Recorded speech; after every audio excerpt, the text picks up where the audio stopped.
എഡിൻബ്ര Christmas market കാണാൻ പോയാലോ? വക്കമൺ. ഇതാണ് കേട്ടോ പാലസിന്റെ അവിടുത്തെ വ്യൂ. ഫുൾ ക്രിസ്മസ് മാർക്കറ്റിന്റെ ഒരു ലോങ് ഷോട്ട് അവിടെ നിന്ന് കിട്ടും.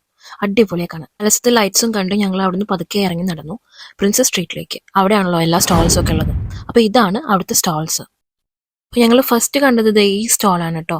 ഇതിൽ ഇന്റീരിയർ ഡെക്കോർ ഐറ്റംസ് ആണ് കൂടുതലുള്ളത്. നല്ല ബ്യൂട്ടിഫുൾ ആയിട്ടുള്ള ഇംഗ്ലീഷ് ഹട്ടുകളും അതേപോലെ കോട്ടേജസ്, പിന്നെ നമ്മുടെ ബിഗ് ബെന്നിന്റെ ഒക്കെ മിനിയേച്ചർ വേർഷൻസ് ഒക്കെ ഉള്ള ഡെക്കോർ ഐറ്റംസിന്റെ സ്റ്റോളാണ് ഞങ്ങൾ ഫസ്റ്റ് ഞങ്ങളുടെ ഐ കാച്ചിങ് സ്റ്റോൾ ഉണ്ടായിരുന്നത്. അത് കഴിഞ്ഞ് ഞങ്ങൾ പതുക്കെ ഇങ്ങനെ എക്സ്പ്ലോർ ചെയ്യാൻ നടന്നു. കുറേ സ്റ്റോൾസ് ഉണ്ടായിരുന്നു കേട്ടോ. നമ്മുടെ സോവനിയേഴ്സിന്റെയും പിന്നെ ഹാൻഡ് വൂവൺ ക്ലോത്ത്സ്, പെയിന്റിങ്സ്, അങ്ങനെ എണ്ണാൻ പറ്റാത്ത അത്ര സ്റ്റോൾസ് ഉണ്ടായിരുന്നു. ഈ മാർക്കറ്റ് ശരിക്കും വലുതായിരുന്നു. ഈ കാണുന്നത് മാത്രമല്ല, ഇതിന്റെ അപ്പുറത്തെ സൈഡ് പാരലൽ ആയിട്ടും ഒക്കെ കുറേ സ്റ്റോളുകൾ ഉണ്ട്. അതൊക്കെ ഞങ്ങൾ ഒന്നൊന്നായിട്ട് എക്സ്പ്ലോർ ചെയ്തു കേട്ടോ. ഈ ക്രിസ്മസ് ടൈമിൽ എഡിൻബ്ര മാർക്കറ്റ് മസ്റ്റ് വിസിറ്റ് പ്ലേസ് ആണ്.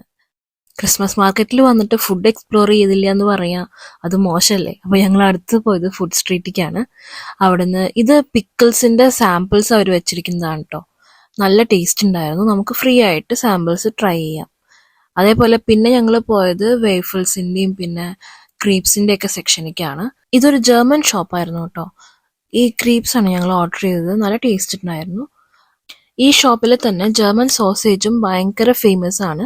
അത് നല്ല ടേസ്റ്റും ആണ് കേട്ടോ. അപ്പോൾ ഫുഡൊക്കെ അടിച്ചു കഴിഞ്ഞ് ഞങ്ങൾ നേരെ പോയത് ഈ ജൈന്റ് വീലിന്റെ സെക്ഷനിലേക്കാണ് കേട്ടോ. ഇത് ഈ വീഡിയോയിൽ കാണുന്നതൊക്കെ നേരിട്ട് കാണാൻ നല്ല ബ്യൂട്ടിഫുൾ ആയിരുന്നു. ഇത്രയും ബ്യൂട്ടിഫുൾ ആവാനുള്ള കാരണം അവിടുത്തെ വൈബും ലൈറ്റ്സും പിന്നെ ബാക്ക്ഗ്രൗണ്ട് മ്യൂസിക്കും. ഈ ജൈന്റ് വീലിന്റെ സൈഡിൽ തന്നെ വേറൊരു ഫുഡ് സെക്ഷനും കൂടെ ഉണ്ടാകുന്നു. അവിടെ ബർഗേഴ്സും പിന്നെ അങ്ങനത്തെ പലതരം ബിയർ ആൻഡ് വൈനൊക്കെയാണ് കിട്ടുന്നത്.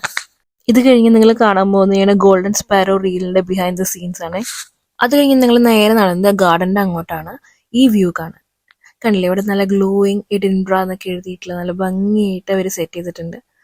അതിന്റെ അവിടുന്ന് ഈ ജൈന്റ് വീലും അതേപോലെ സ്കോട്ട് മോണമെന്റും പിന്നെ ഹോപ്പിങ്സും ഒക്കെ കാണാൻ നല്ല രസമുണ്ടായിരുന്നു. ഇത് മോസ്റ്റ്ലി അവർക്ക് ആ ഫുൾ ബാക്ക്ഗ്രൗണ്ടിന്റെ കൂടെ ഫോട്ടോ എടുക്കാൻ വേണ്ടിയിട്ട് ഒരു സ്പോട്ടാക്കി അവർ സെറ്റ് ചെയ്തിരിക്കുന്നതാണ് കേട്ടോ. അപ്പോൾ നിങ്ങൾ അവിടെ വിസിറ്റ് ചെയ്യുന്നുണ്ടെങ്കിൽ ഈ സ്പോട്ട് ഒരിക്കലും മിസ് ചെയ്യരുത്. അടുത്ത് തന്നെ ഈ ഗോൾഡൻ ഗ്ലോബ് പോലെ നല്ല രസത്തിൽ അവർ സെറ്റ് ചെയ്തിട്ടുണ്ട് ഒരു ഫ്രെയിം. അവിടെ നിന്ന് നമുക്ക് ഫോട്ടോ എടുക്കാം.